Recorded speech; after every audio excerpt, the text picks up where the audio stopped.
함께 읽으신 히브리서 10장 19절에서 25절 말씀, 그러나 히브리서 전체 말씀을 중심으로 믿음은 특권과 의무 사이의 균형을 잡는 것입니다 라는 제목의 말씀으로 성경여행 58번째 시간을 여러분과 함께 갖도록 하겠습니다. 먼저 히브리서 전체 개략적인 내용을 먼저 설명해 드리겠습니다.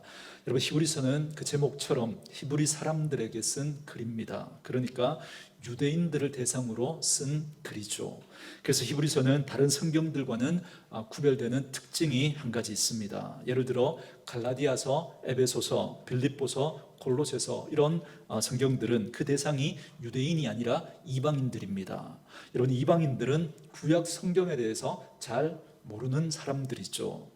그래서 이런 성경을 보면 구약의 말씀들을 거의 인용을 잘 하지 않으려고 합니다. 의도적으로 구약의 말씀들을 잘 인용하지 않습니다. 근데 히브리서는 유대인들을 위해서 쓴 글이죠. 그러니까 구약 성경에 대한 그런 이해가 많이 있는 사람들이 바로 이 유대인들이기 때문에, 그래서 신약 성경 가운데 구약을 가장 많이 인용한 성경이 바로 이 히브리서입니다. 그래서 히브리서에 보면 구약 성경의 말씀을 굉장히 많이 인용을 하고 있는 걸 보게 됩니다. 그리고 또 한 가지 특징은 히브리서는 누가 썼는지 그 저자를 우리가 명확하게 알 수 없다라는 겁니다. 그래서 학자들마다 어떤 분들은 사도 바울이 썼을 거다, 어떤 사람은 아볼로가 썼을 거다, 또 어떤 사람은 바나바가 썼을 거다, 그렇게 말하기도 합니다. 저는 우리가 이 부분에 대해서 굳이 알려고 할 필요가 없다 생각이 됩니다.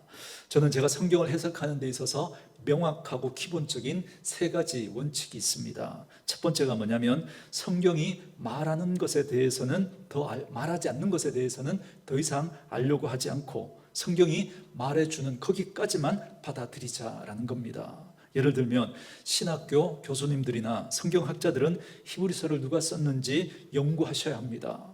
왜냐하면 이걸 누가 썼느냐에 따라서 그가 가지고 있는 신학적인 그 배경에 의해서 히브리서를 더 풍성하게 이해할 수 있을 것이기 때문에 그렇습니다. 그러나 저와 여러분들은 그분들이 연구한 걸 참조할 수는 있겠죠. 그러나 굳이 성경이 말해주지 않는 그것까지 우리가 알려고 굳이 그렇게 고민할 필요는 없겠다라는 겁니다. 성경이 명확하게 알려주는 거기까지만 우리가 받아들이고 나머지는 교수님들이나 성경학자들이 연구하도록 내버려두고, 저와 여러분은 하나님께서 명확하게 알려주신 그 진리들을 마음에 담아가는 그 훈련을 우리는 꼭 해야 되겠다라는 것입니다. 여러분, 여기에 대해서도 설명을 하면 또 시간이 길어지니까 제가 원칙만 말씀드릴게요. 또 제가 성경을 해석하는 또 두 번째 원칙이 있는데, 그게 뭐냐면, 구약의 말씀은 구약의 말씀으로만 읽지 마시고 이걸 신약 성경은 어떻게 이걸 재조명하고 있는지 이걸 우리가 살피고 난 다음에 구약에 대한 그 말씀을 우리가 이야기할 수 있어야 한다라는 겁니다. 그런데 신약에서 어떻게 말하는지 그건 살피지도 않고 구약에 말하 이렇게 말하지 않았느냐라고 하면서 구약의 이야기들만 가지고 목소리를 높이는 분들이 있습니다. 저는 이건 성경을 이해하는 바른 자세가 아니다고 생각을 합니다. 예를 들면 여러분, 히브리서 10장 1절 말씀 한번 보시겠습니까? 10장 1절 같이 한번 읽을까요? 읽습니다. 시작. 율법은 장차 올 좋은 일의 그림자일 뿐이요 참 형상이 아니므로 해마다 늘 드리는 같은 제사로는 나아오는 자들을 언제나 온전하게 할 수 없느니라. 아멘. 여기 뭐라 그래요? 율법은 장차 올 좋은 일의 뭐라 그래요? 그림자래요. 그림자. 그러니까 참 형상이 아니라는 거죠. 근데 유대인들은 뭐를 그렇게 생명처럼 여겼어요? 구약의 그 율법을 생명처럼 여겼단 말이죠. 그러니까 그들은 그 당시까지만 해도 율법을 굉장히 중요하게 생각하고 제사를 드렸고, 그 제사를 드릴 때도 양을 드리고 염소를 그렇게 잡는데 그 기준들 하나하나, 그 율법이 명하는 그 기준들을 따라서 지켜갔거든요. 얼마 전 주일 설교 때도 말씀을 드렸죠. 지금도 유대인들은 이스라엘에 가면 그 안식일 엘리베이터가 그 호텔에 가면 있다고. 안식일에 일하지 말라 그랬으니까 그 엘리베이터 버튼 누르는 것도 일이라고, 그거 하면 안 된다고 모든 층을 매마다 열렸다가 닫히고 열렸다가 닫히고 그렇게 움직이는 그런 엘리베이터가 있는 거, 이건 꼼수죠. 왜 그들은 그렇게 합니까? 하나님이 안식일을 거룩하게 지키라고 그렇게 이야기하니까.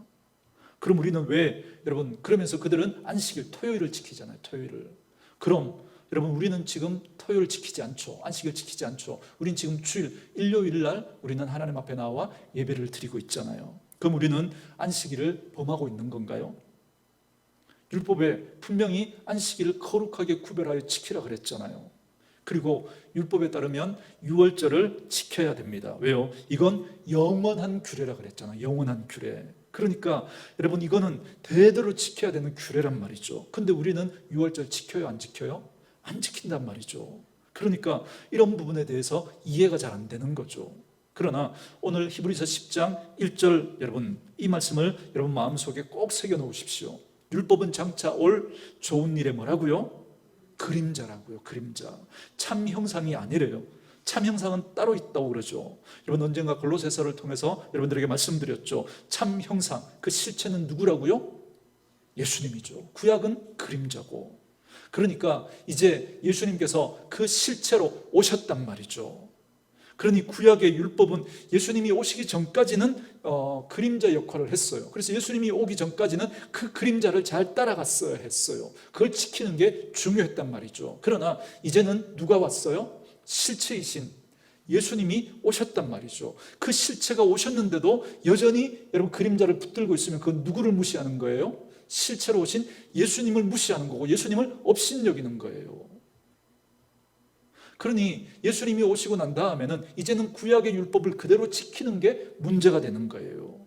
왜요? 실체가 왔는데 여전히 그림자 붙들고 그 실체를 무시하는, 업신여기는 그런 터무니없는 그런 모습 되기 때문에 그렇습니다. 그러니 지금도 죄를 용서받으려면 유월절을 지켜야 하고 안식일을 지켜야 하고 제사를 드려야 한다라고 여러분 그렇게 주장한다면 뭘 부정하는 거예요? 예수님을 부정하는 거예요. 예수님의 그 십자가를 부정하는 게 되고 마는 거죠. 그러니 여러분 구약은 구약으로만 읽는 게 아니라 신약 성경이 새롭게 조명해 주시는 걸 받아들이고 그리고 우리는 구약을 이해하셔야 됩니다. 그런 면에서 히브리서 말씀은 우리에게 너무나 중요한 말씀이라고 할 수 있습니다. 그리고 세 번째, 제가 성경을 이해하는 세 번째 원칙은 뭐냐면 성경이 강하게 그리고 주되게 얘기하고 있는 걸 먼저 받아들이고 격가지들은 그걸 가지고 우리가 재해석하는 그런 모습이 필요합니다. 이게 무슨 말이냐면 여러분 성경 말씀의 주된 흐름은 하나님께서 택한 자녀는 하나님이 버리실 수 있어요? 없어요? 하나님이 택한 자녀 하나님 버리십니까? 안 버리십니까? 절대 버리시지 않죠. 맞나요? 맞나요? 어려우신가요? 하나님이 택한 자녀 버릴 수도 있나요? 없죠. 그죠? 여러분 그런데 그럼 여러분들은 하나님 앞에 몇 점짜리 신앙인이신가요? 하나님 앞에 점수로 매긴다면 여러분 하나님 앞에 몇 점 정도 줄 수 있을 것 같습니까? 여러분 그 점수 가지고 여러분 천국 들어갈 수 있겠습니까? 그 점수 가지고 이렇게 물으면 우리는 늘 자신이 없죠. 그죠? 근데 여러분의 자녀는 몇 점 정도 줄 수 있겠습니까? 여러분의 자녀는 목사님 우리 자녀는 나무랄 데가 하나 없어요. 꼭 얄밉게 이렇게 얘기하는 분들이 있죠. 여러분 그런 자녀 말고 여러분들에게 속썩이는 그 자녀 여러분 그 자녀 점수를 준다면 몇 점 정도 줄 수 있을 것 같습니까? 여러분 그런 자녀에게 너 한 달 정도 시간 줄 테니까 80점까지 점수 끌어올리라고. 안 그러면 너 호적에서 파낼 거야. 너하고 인연 끊을 거야. 여러분 그렇게 하는 부모 있나요? 그런 부모는 없죠. 여러분 우리는 절대 우리 자녀가 어떤 모습이든 우리는 버릴 수가 없는 거예요. 그건 끊어낼 수가 없는 거죠. 하물며 우리 하나님께서 예수 그리스도를 내어주시고 우리를 사셨는데 우리를 하나님의 자녀 삼으셨는데 우리가 연약할 때 우리가 죄인 되었을 때 우리가 하나님과 원수 되었을 때 다 아시고 하나님이 먼저 우리를 사랑하셨는데 그런데 그 하나님이 우리의 실수 때문에 우리 죄 때문에 하나님이 우리를 버리실까요? 그런 일은 없어요. 여러분 성경 곳곳에 여러분 그런 말씀들이 여러분 그렇게 기록되어 있단 말이죠. 이게 성경의 주된 흐름이고 성경의 주된 말씀입니다. 근데 꼭 그 말씀과 반대되는 것처럼 보이는 그런 이상한 구절이 아니죠. 성경에 있으니까 그것과 좀 이렇게 대치되는 것 같은 그죠? 그런 오해를 일으킬 수 있는 그런 말씀들을 찾아가지고 시비를 거는 그런 분들이 있습니다. 근데 그 말씀이 사실 히브리서에 나와요. 히브리서 6장 4절에서 6절 말씀 한번 보실까요? 히브리서 6장으로 오셔서 4절부터 6절 말씀 우리 같이 한번 읽을까요? 읽습니다. 시작. 한번 빛을 받고 하늘의 은사를 맛보고 성령에 참여한 바 되고 하나님의 선한 말씀과 내세의 능력을 맛보고도 타락한 자들은 다시 새롭게 하여 회개할 수 없나니 이는 그들이 하나님의 아들을 다시 십자가에 못 박아 드러내놓고 욕되게 함이라. 아멘. 이런 말씀도 나온단 말이죠. 이런 말씀도. 여러분 이거 어떻게 해석할까요? 어떻게? 그리고 이런 말씀도 있죠. 성경 곳곳에 특별히 갈라디아서나 로마서에 보면 오직 구원은 무엇으로 받나요? 오직 구원은 믿음으로. 그렇죠? 믿음으로. 근데 여러분 야고보서에는 뭐라 그래요? 행함이 없는 믿음은 죽은 믿음이라. 그러면서 구원은 믿음으로만이 아니고 행함으로도 그죠? 그렇게 같이 되는 거다. 그렇게 말하죠. 목사님, 이 갈라디아나 로마서나 이 야고보서하고 서로 다른 이야기를 하고 있는데요. 그죠? 이거 어떻게 이해하면 좋을까요? 저는 이렇게 이해합니다. 제가 가지고 있는 세 번째 기준인데요. 성경이 주장하고 성경이 이야기하고 있는 주된 그리고 강조하고 있는 이야기, 그걸 우리가 먼저 받아들이고 이런 본문들은 그 관점을 가지고 다시 그 말씀을 해석해 보는 거예요. 다시. 자, 한번 빛을 받았다가 돌아섰다는 그 사람이 정말 구원받은 사람일까? 아니면 교회 생활하는, 교회 다니는 사람일까? 다시 한번 물어보는 거죠. 여러분 교회 생활하는 사람이라고 여러분 다 구원받을 수 있나요? 없나요? 교회 다닌다고. 교회 다니는 사람 중에도 구원받지 못하는 사람 있어요? 없어요? 있죠. 가라지 있다고 이야기하잖아요. 그죠? 여러분 못 받을 사람도 있단 말이죠. 구원은 오직 무엇으로만 받아요? 믿음으로만. 여러분 예수님을 영접해야만 구원을 받을 수 있습니다. 모태신앙이어도 교회 생활 아무리 열심히 해도 예배를 아무리 잘 드려도 직분을 받았어도 신앙생활 그러니까 교회 생활 수십 년 했어도 여러분 예수님을 영접한 게 아니라면 예수님을 진짜 믿는 게 아니라면 그 사람은 구원받을 수 없단 말이죠. 근데 이분은 교회 생활을 오래 했어요. 오래.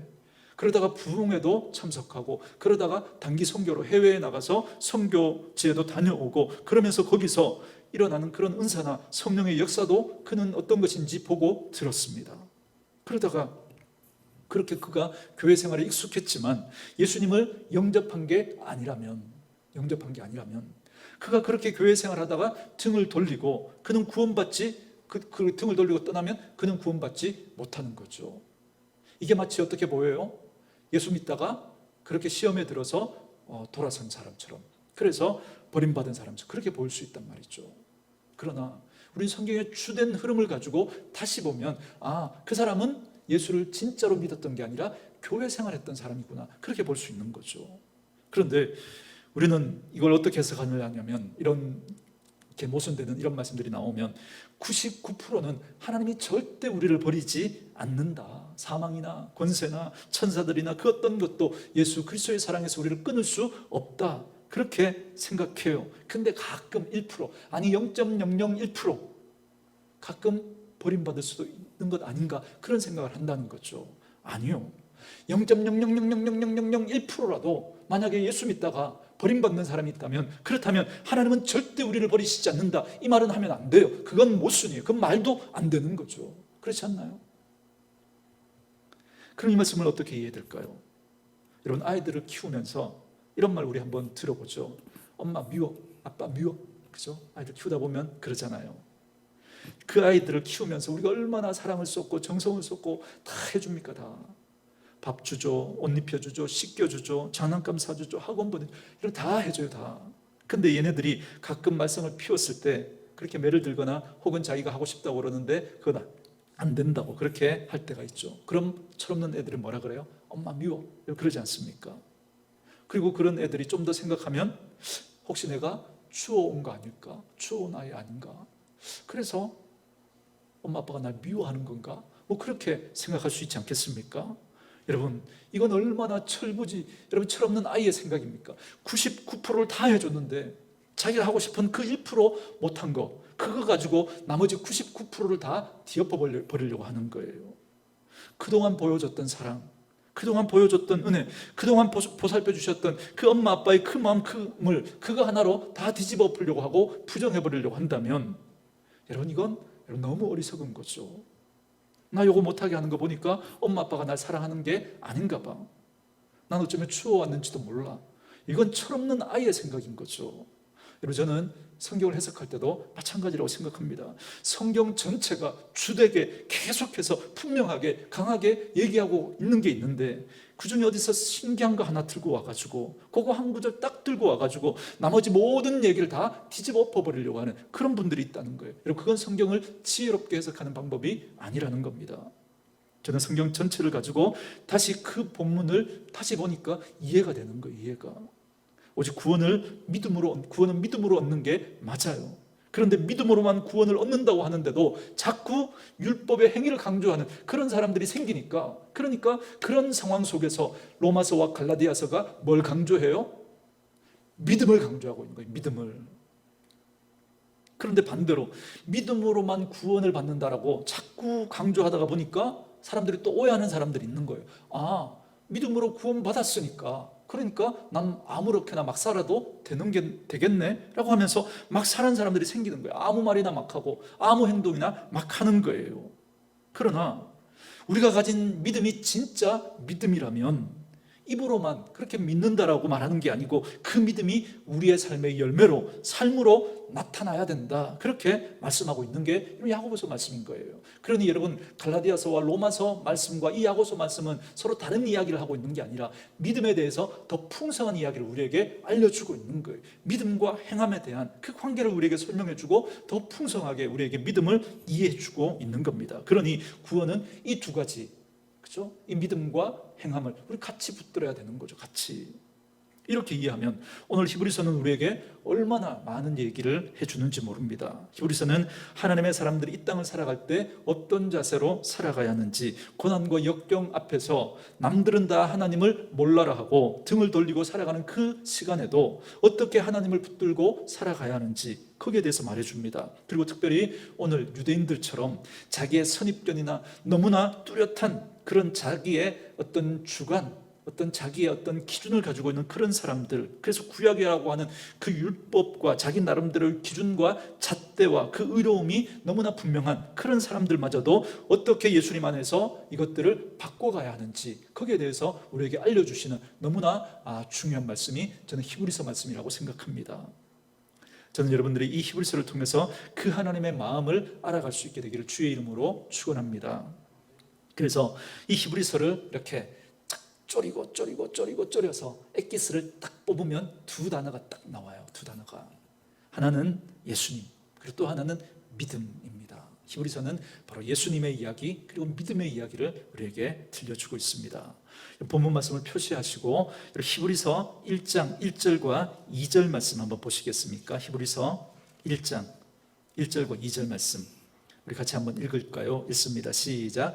옛적의 선지자들을 통하여 여러 부분과 여러 모양으로 우리 조상들에게 말씀하신 하나님이 이 모든 날 마지막에는 아들을 통하여 우리에게 말씀하셨으니 이 아들을 만유의 상속자로 세우시고 또 그로 말미암아 모든 세계를 지으셨느니라. 아멘. 여러분 1절에 뭐라 그러죠? 옛적에는, 그러니까 지금 말고, 예수님이 오신 이때 말고, 예수님이 지금 오신 이 신약 시대 말고 그 전에 구약 시대를 말하는 거죠. 하나님이 어떻게 하나님을 드러내셨냐면 선지자들을 통해서 여러 부분과 여러 모양으로 나타내셨다라는 겁니다. 이게 무슨 말이냐면 하나님의 사람들을 선택해서 그들에게 꿈으로 보여주시고 환상으로 보여주시고 혹은 바다를 가르고 하늘에 비가 내리기도 하시고 안 내리기도 하시고 놀라운 이적을 통해서 하나님께서 그렇게 말씀하셨다는 거예요. 자, 그렇다면 왜 하나님은 지금은 바다를 안 가르실까요? 왜 하나님은 지금은 하늘의 해를 멈추지 않으실까요? 저는 이런 생각을 합니다. 하나님이 만약에 간포 앞바다를 가르신다면 난리가 나겠죠. 만약에 우리가 기도했는데 여기서 이 형곡에만 비가 오고 다른 데는 비가 오지 않는 거예요. 설교하는데 제가 오늘 이 예배를 드리는 분들 중에 허리 디스크를 앓는 분들은 나았습니다. 그러면 난리가 나요. 전도하지 않아도 여러분 주일날 줄 서서 올 거예요. 줄 서서. 그런데 여러분 왜 하나님은 지금은 그렇게 하시지 않으실까요? 히브리서 1장 1절에 보니까 옛적에 선지자들을 통하여 여러 부분과 여러 모양으로 우리 조상들에게 말씀하신 하나님이, 그러니까 꿈과 기적과 환상으로, 능력으로, 놀라운 사인으로 말씀하셨던 하나님이 2절에 여러분 집중하십시오. 이 모든 날 마지막에는 예수님이 오신 때로부터 지금까지는 누구를 통해서요? 아들을 통해서 우리에게 말씀하신대요. 아들을 통해서. 오늘날도 꿈을 꿀 수 있죠. 오늘날도 환상을 볼 수 있어요. 오늘날도 기적을 일으킬 수 있습니다. 저는 확실히 믿습니다. 그러나 여러분 기억하셔야 됩니다. 예수님이 오시기 전 구약 시대에는 그것들이 하나님을 명확하게 설명하는 사인으로 하나님이 사용하셨어요. 홍수나 바벨탑 사건, 홍해 사건, 반석에서 물이 나는 사건, 꿈과 환상, 이런 것들을 통해서 하나님은 명확하게 하나님을 드러내셨습니다. 그러나 오늘날 꿈과 기적과 어떤 표적들, 신기한 그런 사건들, 여러분 그것들은 하나님을 명확하게 드러내는 객관적인 사인이 될 수는 없어요. 객관적인 사인이. 무슨 말이냐면 개인적으로 주시는 사인일 수 있다는 거예요. 그분에게 하나님 개인적으로 특별하게 주시는 선물이죠. 하나님 그분에게만, 그죠? 그분에게만 적용할 수 있는, 그분에게만 하나님 특별하게 주시는 그런 사인일 수 있어요. 그러나 그걸 가지고 객관화시켜서 모든 사람들에게 다 그렇게 하려고 하면 안 된다는 거예요. 여러분 오늘 말씀하시잖아요. 이제는 하나님이 그런 것들을 통해서 말씀하시지 않는다고. 누구를 통해서요? 아들을 통해서, 예수님을 통해서. 여러분 예수님을 통해서 말씀하신다는 거예요.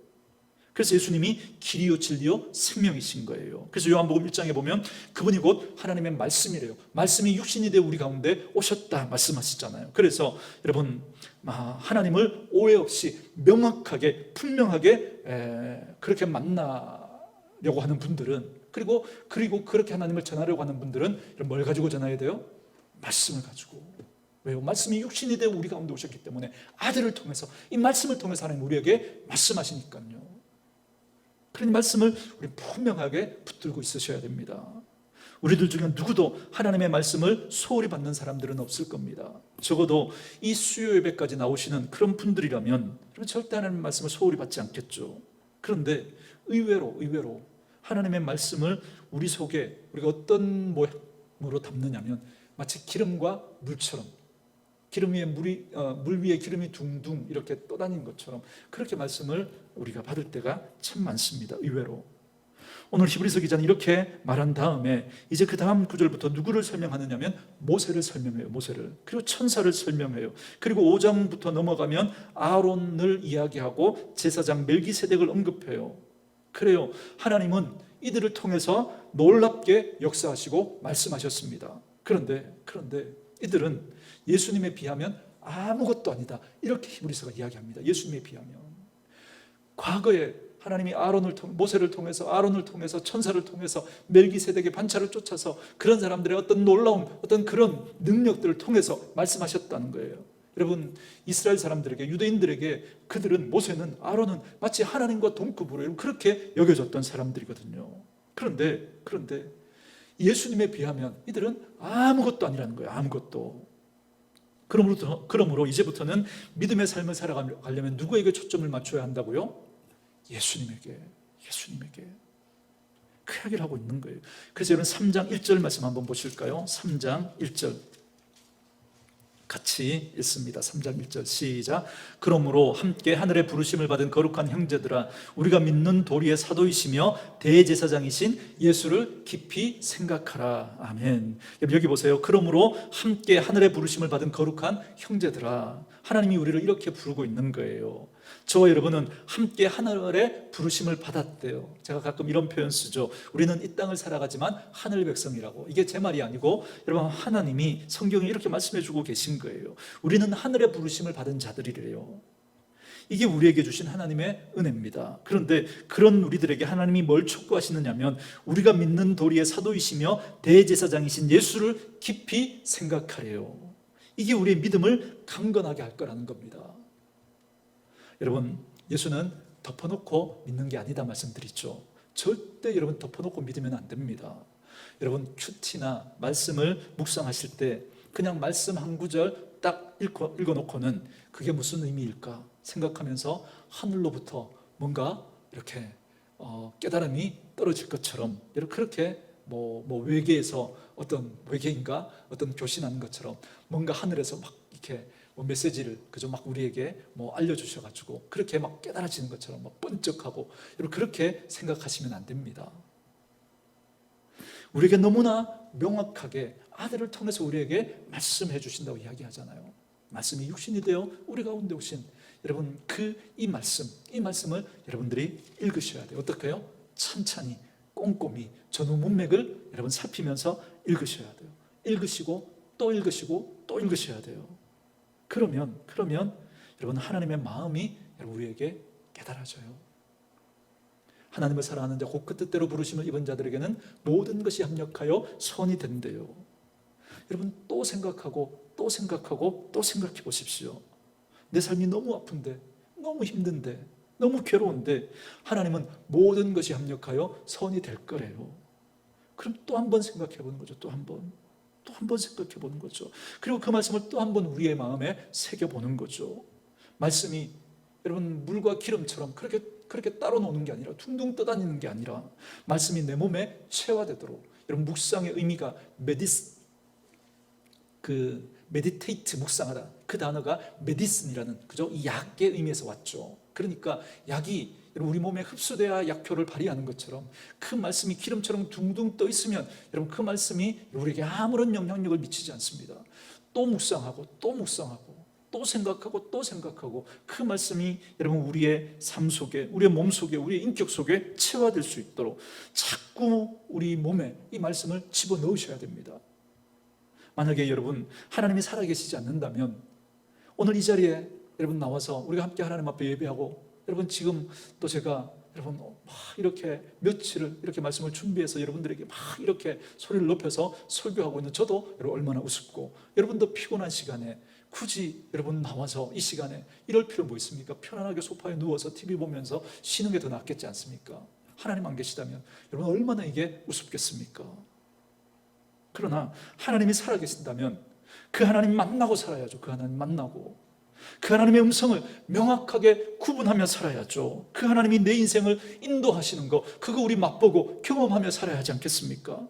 물과 기름처럼 말씀이 그냥 둥둥 떠다니면서 내 삶에 아무런 영향력도 못 주고, 아무리 하나님께서 모든 것이 합력하여 선을 이룬 거라고 그렇게 말씀해도 그냥 성경에 좋은 말 써놓은 거고, 그 말씀이 내게는 아무런 영향을 줄 수 없다면, 그리고 그 말씀하고 상관없이 우리가 살아간다면, 여러분 어떻게 하나님이 살아계신 것처럼 여러분 우리가 그렇게 믿음의 삶을 살아갈 수 있겠습니까? 여러분 예수님을 깊이 생각하라는 거예요. 말씀을 깊이 여러분 생각하고 또 생각하고 또 생각하고 담으셔야 합니다. 그 일이 필요합니다. 그래서 말씀이 우리의 여러분 삶 속에, 우리의 인격 속에 체화되셔야 됩니다. 그분이 우리에게 어떻게 역사하시는지, 그 말씀이 어떻게 우리에게 능력으로 역사하시는지, 여러분 그걸 우리 깊이 생각하시고, 그리고 우리 그거 맛보고 우리 경험하고 그렇게 믿음 생활해야 하지 않겠습니까? 제가 직구준 질문을 여러분들에게 드린 적 있죠.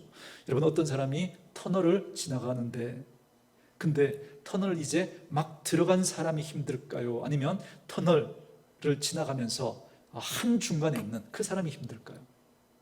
이제 막 들어간 사람이 힘들까요? 한중간에 있는 사람이 힘들까요? 한중간에 있는 사람, 그죠? 왜요? 아무것도 안 보이니까.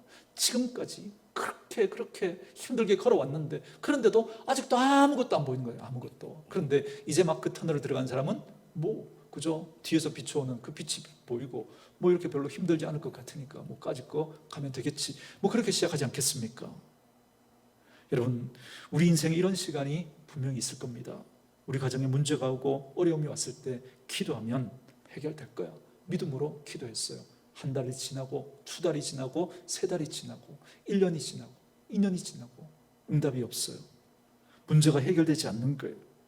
하나님이 해결해 주실 거야 라고 그렇게 갔는데 아무 응답이 없습니다. 점점점 터널 중간처럼 아무것도 보이지 않는 거예요. 아무것도. 그래서 그때 우리 마음에 이런 마음이 드는 거잖아요. 하나님이 나 안 도와주시는 거 아니야? 나 이러다가 끝나는 거 아니야? 그냥 포기해버릴까? 그런 갈등이 우리에게 생긴단 말이죠. 자, 그럼 질문을 바꿔서 이렇게 질문해 보면요, 막 들어간 사람이 여러분 불쌍해요? 여러분 중간에 있는 사람이 불쌍해요? 여러분들이 딱 내려다보고 있으면 누가 더 불쌍해요? 막 들어간 사람이 불쌍하잖아요. 그렇죠? 왜요? 그 길을 가야 되니까. 그러나 중간에 있는 사람은 지금부터 한 발짝 내딛으면 게이지가 어느 쪽으로 이렇게 옮겨지는 거예요? 출구 쪽으로. 그죠? 한 걸음 한 걸음 더 옮겨지는 것 아니겠습니까?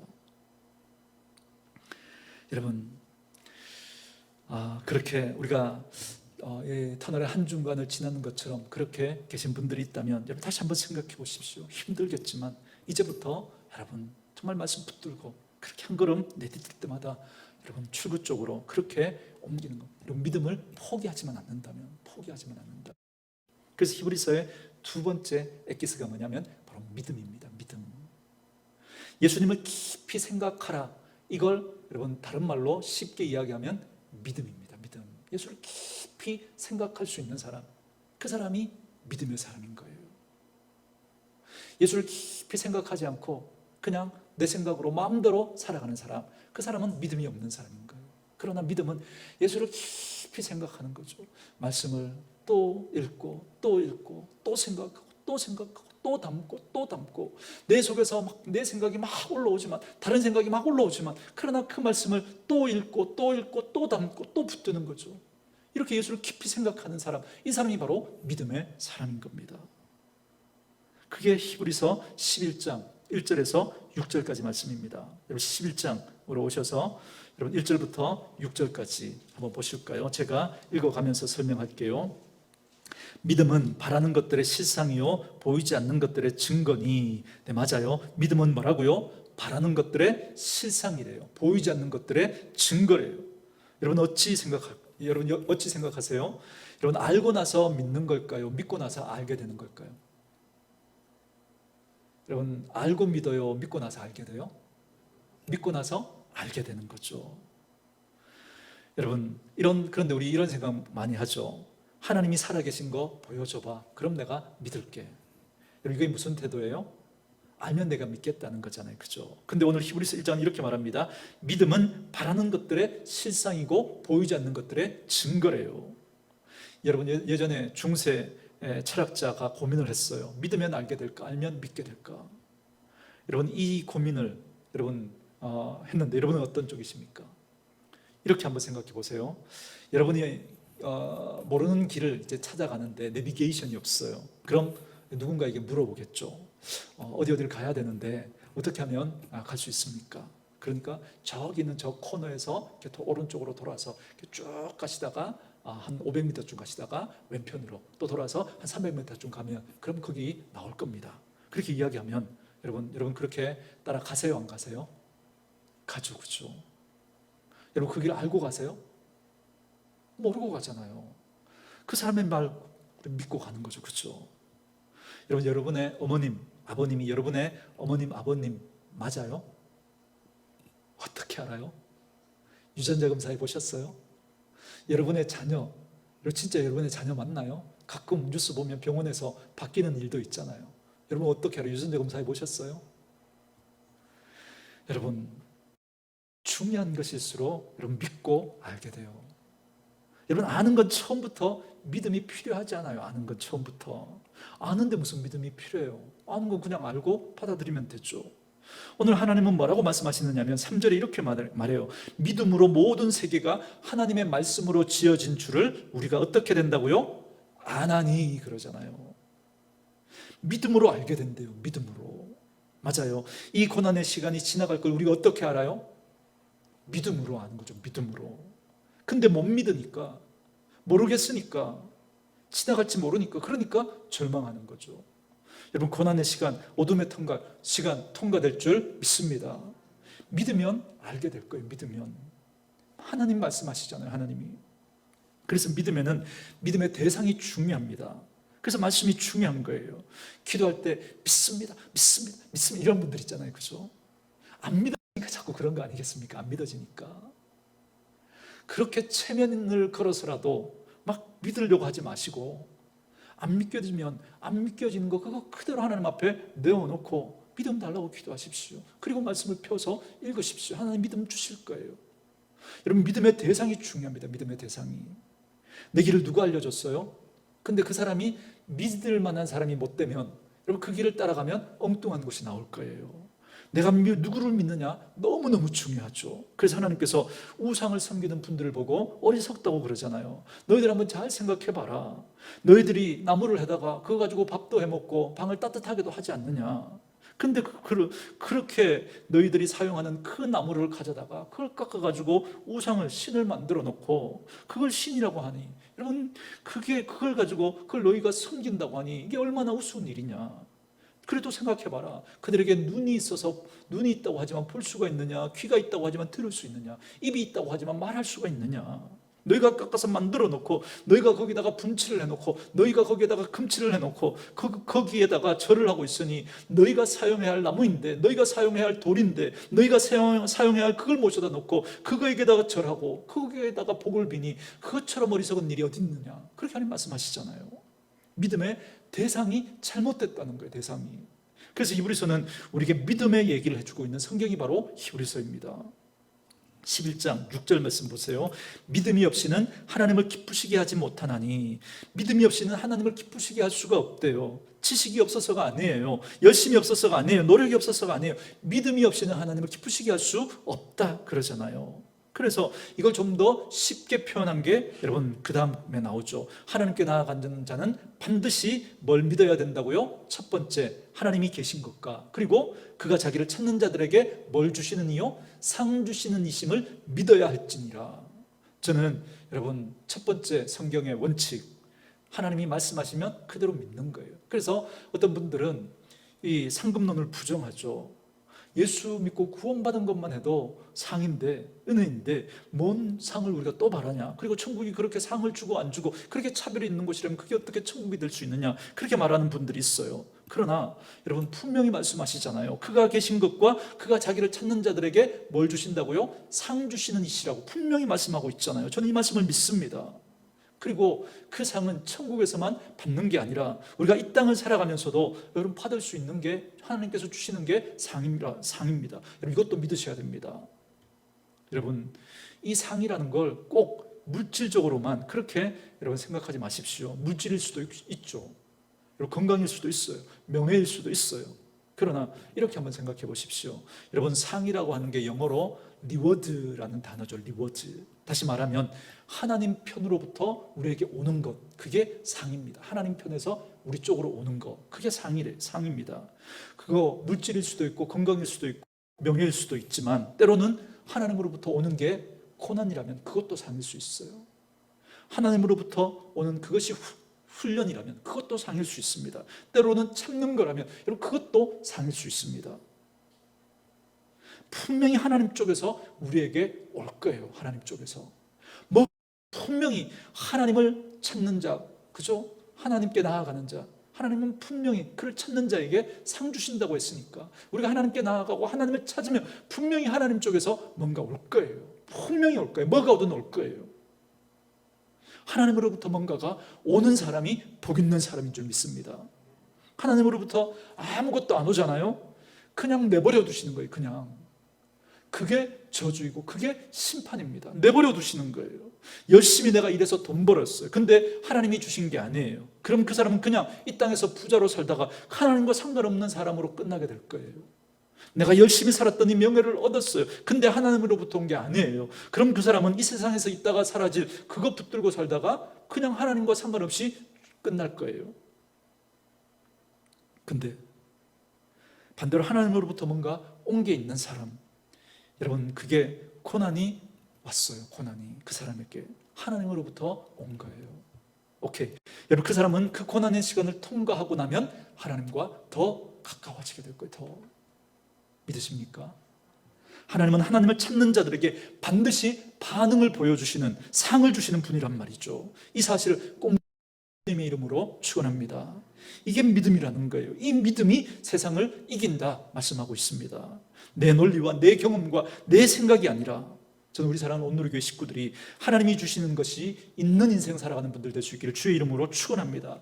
내가 노력해서 내가 얻은 그 열매 말고요, 내가 이렇게 했더니 이렇게 얻었다, 여러분 이거 말고요, 하나님으로부터 온 게 있는, 하나님이 주신 게 있는 여러분, 그런 인생이 저와 여러분들의 인생 될 수 있기를 주님의 이름으로 축원합니다. 이 이야기를 핵심적으로 담아놓은 구절이 오늘 본문 구절입니다. 그런데 그 믿음의 삶이라고 하는 걸 어떻게 설명해낼 수 있을까? 그렇게 말씀을 묵상하는 가운데 우리의 믿음의 삶을 이렇게 설명할 수 있을 것 같습니다. 오늘 설교 제목인데요, 믿음은 하나님이 주신 특권과 우리의 의무를 가지고 균형을 잡고 살아가는 것이다, 이렇게 말씀드릴 수 있을 것 같습니다. 이게 무슨 말이냐면, 오늘 여러분 10장 19절부터 읽어보면 거기에 이런 표현이 있습니다. 여러분 여기 보세요. 그러므로 형제들아, 우리가 예수의 피를 힘입어 성소에 들어갈 담력을 얻었다. 아니면 얻어야 한다, 얻을 것이다, 이미 얻었다. 여러분 어떤 게 맞죠? 얻었다, 이미 얻었다. 그렇죠? 여러분 이건 특권이에요. 왜요? 이미 우리에게 주어진 거니까. 절대 취소되지 않을 거예요. 절대. 우리의 행동에 영향을 받지 않습니다. 그래서 특권이에요.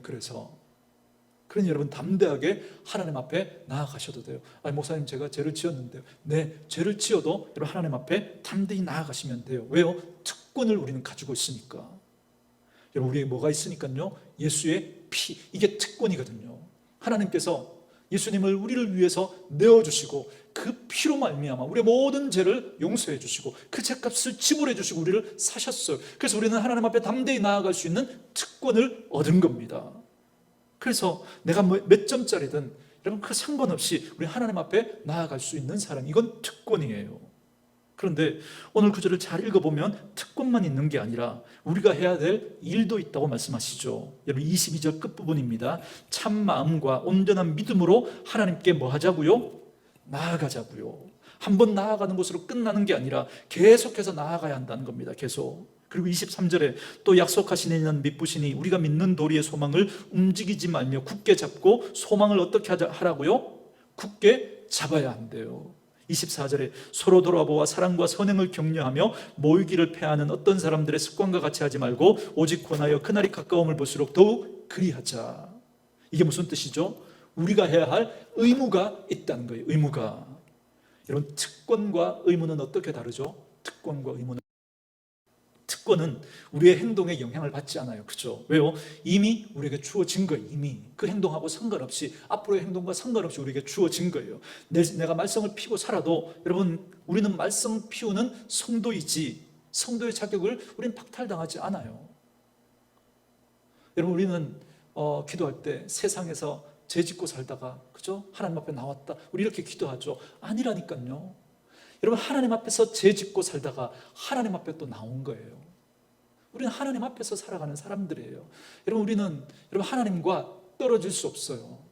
우리는 죄를 지어도 하나님 앞에서 죄 짓는 거예요. 하나님 앞에서 죄 짓다가 다시 하나님 앞에 나온 거예요. 그러나 여러분 우리에게는 특권이 있어요. 그 죄 때문에 우리가 하나님의 자녀의 신분 박탈당하지 않아요. 그 특권이라서 그래요. 이제 의무 상황이 있습니다.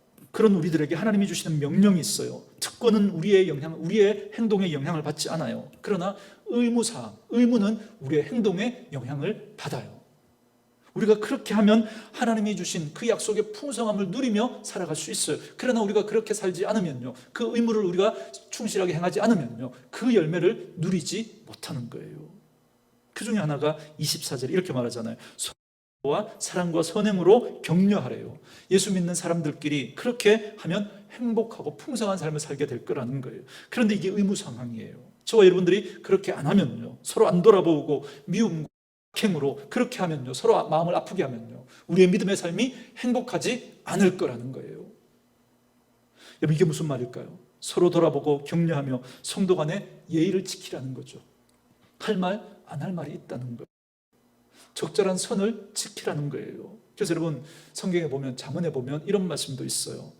남의 집에 가서 너무 오래 있지 말래요. 여러분 오해하지 마셔야 됩니다. 좀 더 있다 가세요. 그런다고 눌러 있으면 안 돼요. 벌써 일어나셔서 가셔야 돼요. 그렇죠? 여러분 그리고 믿음 생활하면서 내가 어떤 사업을 하는데, 어떤 일을 하는데 성도를 이용해서 그걸 하려고 하면 안 됩니다. 왜요? 이 의무사항을 안 지키면 어떤 일이 생기냐면 꼭 상처를 받는 일이 생기고 우리의 믿음의 삶이 행복하지 않는 일이 생기게 될 거라는 거예요. 이건 의무사항이에요. 의무사항은 우리의 행동에 영향을 받아요. 그 열매를 우리가 어떻게 하느냐에 따라서 그 열매를 맛보게 될 겁니다. 그러나 특권은요, 우리의 행동에 영향을 받지 않아요. 이건 하나님이 해주신 거니까. 그러나 의무사항은 하나님이 앞으로 우리에게 해주실 거예요. 앞으로. 그런데 우리가 어떻게 행동하느냐, 그 여하에 따라서 하나님이 우리에게 해주실 게 다르다는 거예요. 그 풍성함의 열매를 누리는 차원이 다를 거예요. 모이기를 피하는 습관을 하는 분들은 예배의 풍성함을 맛보지 못할 거예요. 그 공동체는 건강하지 않게 될 거예요. 그러나 모이기를 피하는 그런 사람들의 습관과 같이 하지 않고 그날이 가까움을 볼수록 우리가 더욱더 모이기를 힘쓰며 하나님 앞에 예배를 사모하고 그렇게 모이면요, 예배를 통해서 하나님의 은혜를 맛보게 될 거예요. 하나님이 우리를 회복시키는 그런 은혜들을 맛보게 될 줄 믿습니다. 여러분, 이 의무사항은 우리가 하지 않으면 그 열매를 우리 맛볼 수가 없는 거예요. 그래서 이 특권과 의무 사이에 균형을 잡는 것, 이게 믿음입니다. 저는 이렇게 마지막으로 여러분에게 설명을 해드립니다.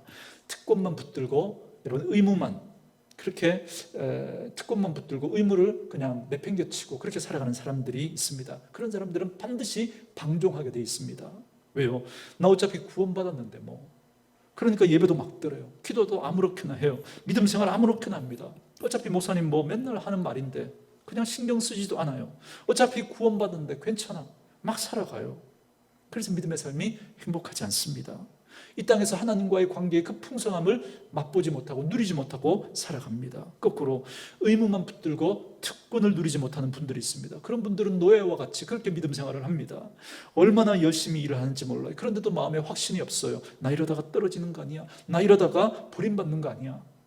전사라는 우리 오늘의 교회 식구들은 특권과 의무를 함께 붙들고 균형 있는 모습으로 살아갈 수 있게 되기를 주님의 이름으로 축원합니다. 여러분, 이렇게 생각해 보세요. 만약에 여러분에게 어떤 집을 수리하라고 하는데 거기에 있는 벽지 다 뜯어내고 인테리어 다 새로 다 하라는 거예요. 새로. 그리고 가구도 있던 거 다 버리고 새 걸로 다 바꾸라는 거예요. 여러분이 만약에 그 일을 해야 돼요. 여러분, 갑갑하시죠? 그죠? 그걸 언제 다 하나? 그죠? 그런데 이렇게 한번 생각해 보는 거죠. 그게 여러분의 집이라면요. 여러분의 집이라면. 그게 여러분의 사업장이라면요. 밤을 새서라도 하겠죠. 밤을 새서라도. 왜요? 특권을 가진 사람은 여러분 의무처럼 하지 않습니다. 이건 특권이에요. 특권. 여러분, 특권을 가진 사람은 여러분 그렇게 되지가 않아요. 근데 특권이 없는 사람은 다 귀찮아요. 그래서 대충해요. 저는 여러분들이 이 특권과 의무를 함께 붙들고 살아갈 수 있게 되기를 주님의 이름으로 축원합니다.